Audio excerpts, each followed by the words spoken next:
them into the hill. So, this is large-scale placer mining. So with that, you can see that instead of using pickaxes and fire hoses, they just use heavy machinery. The river used to go along that mountain that way. But then they realized, oh, we'll just channelize it and then just dredge up all that riverbank. The entire riparian habitat in this section of the river, it must have been right where the river slowed down to the right speed, that there's a lot of gold there, and they just stir up the whole thing. Thank God for climate change. Now that the tundra has melted, we can get to all the places where there used to be rivers before the previous ice age. So most of our North American gold comes from Canada, where they're digging up the tundra like crazy, or from the tropics. Remember, tundra development or tropical deforestation. Two huge impacts of large-scale placer mining.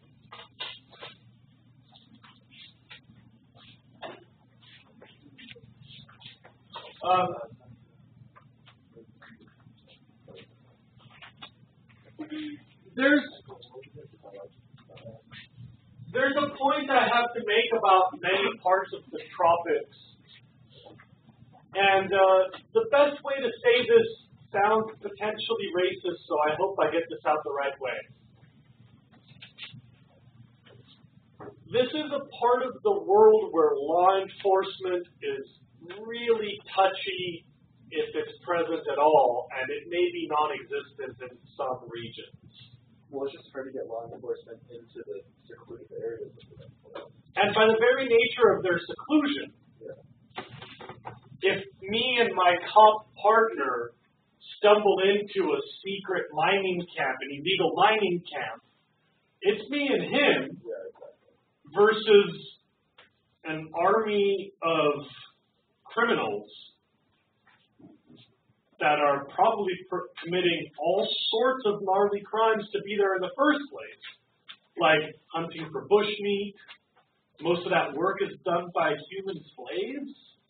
Like, you guys all hear about the slave trade for sexual purposes, but it's easy to forget that the labor-slave trade is still alive and well out there. It's just mostly confined to remote areas. These are disposable humans. The slaves that go there to mine for gold usually don't leave the mine. And of course, with nobody there to watch what you're doing, there's nobody there to make sure that you're following laws about how you log or how you treat the water either. So technically, the most mercury-laden fish in the human food stream are exotic freshwater fish in the headwaters of the Amazon River today. Even more than dolphin and tuna in the ocean. The highest mercury load is in streams that feed into the Amazon. Has anybody here heard that you're not supposed to eat the rainbow trout in the upper St. Inez River? In case you didn't know, there's giant rainbows up there. Remember that there used to be steelhead going up and down, historically. And there are occasionally a few. At the upper St. Inez, there's a few reservoirs that have like landlocked steelhead, which are known as giant rainbow trout. And they're really easy to catch, and you shouldn't eat them. Because one of the big problems of gold mining is what's called mercury amalgamation. You cook gold ore in mercury, and the mercury pulls out the gold. Then you use an acid or a cyanide to break that bond, and you get gold nuggets and a bunch of nasty mercury that gets dumped into the river. So back in the day, we used to do that in the St. Inez. That's why you can't eat the rainbow trout uphill of Red Rock. Do you guys know where Red Rock is? Red Rocks? Is it Pine Red Rock? On Paradise Road? The rock you jump off with that little tiny pocket to land into? Yeah. From Red Rocks upriver, you should not eat fish. So you shouldn't eat the ones you catch at a drop. I think that's borderline there. I don't know. This is one of the largest mines discovered on the border of Venezuela and Brazil. Entirely illegal, no paperwork. When the monitors showed up, there was nobody left. People just did a giant clear cut. They must have had a lot of laborers do all of that. They found evidence of all sorts of criminal activities that were not immediately disclosed. I don't know how that was ever resolved. What's that thing in the right? Probably a wing. A wing of an airplane. Really gnarly. Yeah. So, placer mining, sediment pollution, mercury pollution, deforestation. And by the way, these are usually the first people to permeate remote forests. This is the deforestation that gets the ball rolling. This is the most money for an acre of good stuff. So people will cut in. Now that this guy's made a clearing, that's a fine place to put a soy plantation or to run your cattle. So this is the leading edge of tropical deforestation as well. Gold, diamonds, precious stones. Placer mining is mainly for gold, diamonds, and other precious stones.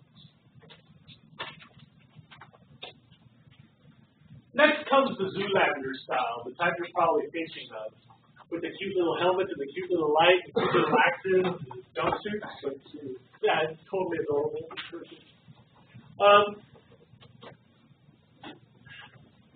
Underground mining is mostly for industrial metals, like large-scale metals, tin, lead, copper. I'm going to guess aluminum, but I'm not really sure about aluminum. Remember, we're talking about industrial metals, large-scale metals. This is really dangerous, and it makes a lot of water pollution. Remember that the scale has grown.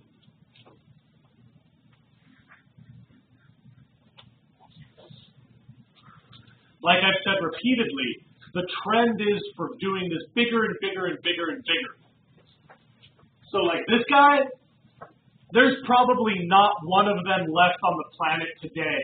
I don't think you can find a single person doing this type of mining anywhere. I mean, maybe a couple of good, weird, I don't know what the heck, but yeah. They do it with coal, but they use like the diggers. Yeah, I'll show you in a minute. I mean, it's kind of close, but yeah. So like those cute little shovels and those cute little lights, the cute little donkey and the cute little train cars, Like, that's the little light and the little shovel today. And there's your donkey train. And instead of a little tunnel where you have to crawl through on your hands and knees, we now have tunnels that are mapped and have lighting and sewage and drainage and they're graded.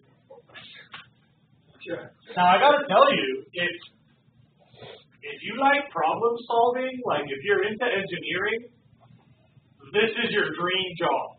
Like, I am so down. Give me a hard hat, get me in there, coach. I could do this for the rest of my life for sure. These guys have a fascinating job. They figured out that if you leave little columns inside the tunnels, you can make the tunnels bigger. And then later, you take all your leftover dirt, the tailings or the spoil, and you can fill in the tunnels, and as you leave filling in the tunnels, you can pull out those columns last. Super cool, right? Like, all the cars are custom made for the size of the tunnel. So if you're going to build a mine with class 4 tunnels, then you get the class 4 machinery that fits perfectly 2 ways in those tunnels. But if you got class 2 tunnels, then you get the little tiny ones. So there's like a sizing. There's a sizing scale for the machinery that perfectly matches the size of the tunnel. So you got to know how big your deposit is before you buy the machinery because you're going to have them perfectly fitted in there.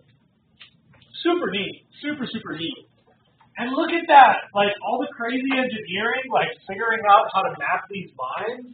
I don't know about you, that just sounds fun to me. Like I'm super into that. That was really cool. On the other hand, the environmental impacts are pretty significant, and everybody has to see something. I put a bunch of stuff into one picture for you up here.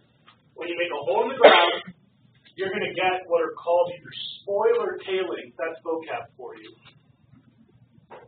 Spoiler tailings is the stuff you took out of the hole. Now remember, you've left behind a big old funnel that'll fill up with water, and you've made a big old pile of dirt that'll get wet when it rains. And you all know something. I'll be right with you.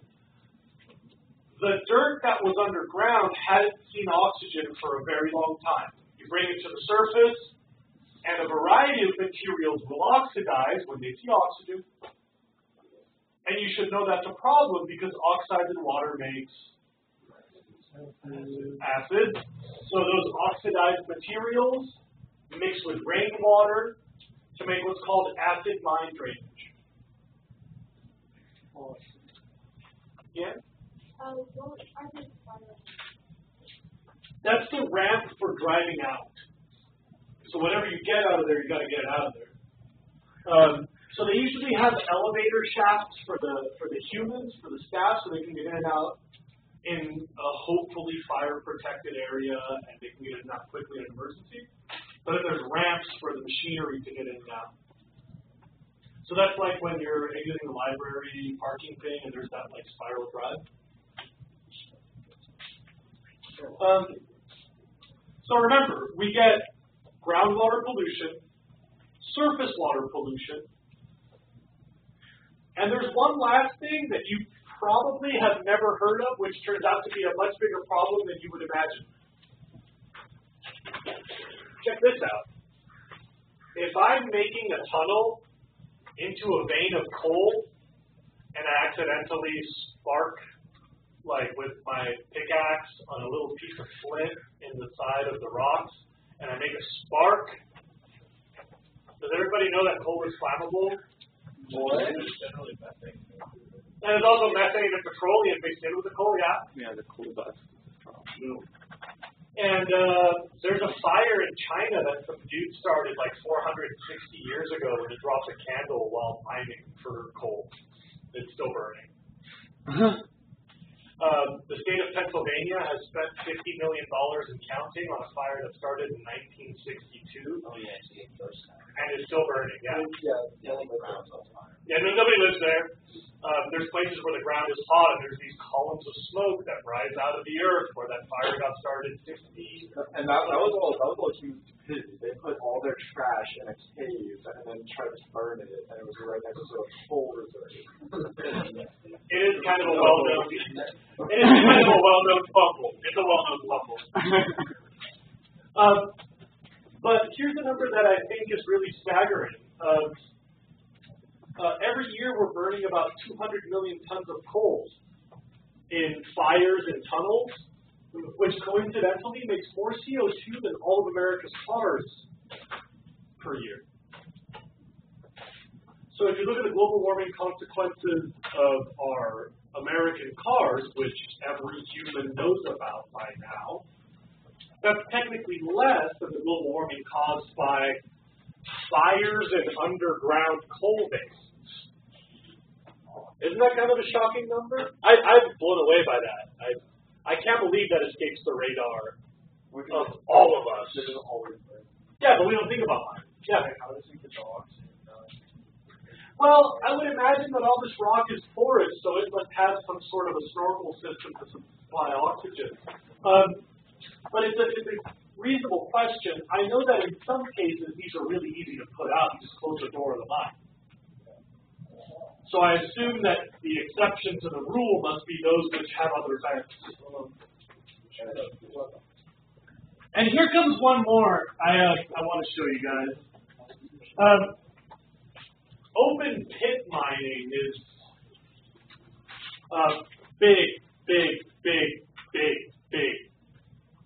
big holes. They're really big. like really, really, really big. Like I know everybody looks at this and wants to copy. Just write down volume of dirt and water pollution. But then look at that picture. I don't know if you can see the scale. I believe that's 32